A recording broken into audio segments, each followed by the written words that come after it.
ഓഹരി വിപണിയിൽ വലിയ തിരിച്ചടി, നിക്ഷേപകർക്ക് നഷ്ടം 13 lakh crore. State Bank of India 44,935 കോടി രൂപയുടെ നഷ്ടവുമായി പ്രതികൂല ഘടകങ്ങൾ കൂട്ടമായി എത്തിയതോടെ കനത്ത നഷ്ടത്തിലാണ് കഴിഞ്ഞ ദിവസം വ്യാപാരം അവസാനിപ്പിച്ചത്.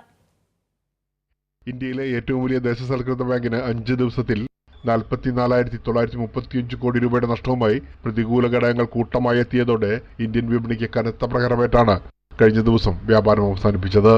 നിക്ഷേപകർക്ക് നഷ്ടം 13 ലക്ഷം കോടി രൂപ. ഏറ്റവും മൂല്യമുള്ള 10 സ്ഥാപനങ്ങളിൽ 5 സംയുക്ത വിപണി മൂല്യം ഇടിഞ്ഞതോടെയാണ് ഇന്ത്യൻ ഓഹരി വിപണി കൂപ്പുകുത്തിയത്.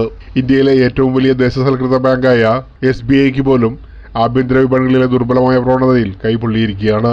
സ്റ്റേറ്റ് ബാങ്ക് ഓഫ് ഇന്ത്യയുടെ വിപണി മൂലധനം 44,935 കോടി രൂപയാണ് ഇടിഞ്ഞത്. അതേസമയം ഏറ്റവും വലിയ സ്വകാര്യ ബാങ്കായ HDFC ബാങ്കിന്റെ വിപണി മൂല്യത്തിലും വലിയ ഇടിവ് രേഖപ്പെടുത്തി.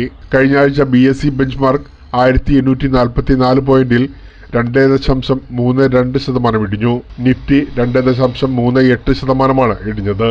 HDFC ബാങ്കിന് പുറമെ മുകേഷ് അംബാനിയുടെ Reliance Industries, ICICI bank, State Bank of India എന്നിവയുടെ വിപണി മൂല്യത്തിൽ ഇടിവ് നേരിട്ടു. അതേസമയം ടാറ്റ ഗ്രൂപ്പിന്റെ TCS, സുനിൽ മിത്തലിന്റെ Bharti Airtel, Infosys, Hindustan Unilever, HCL technologies തുടങ്ങിയ ഓഹരികൾ നേട്ടത്തിലായിരുന്നു. പ്രേംലാൽ, കൈലി ന്യൂസ്, മുംബൈ.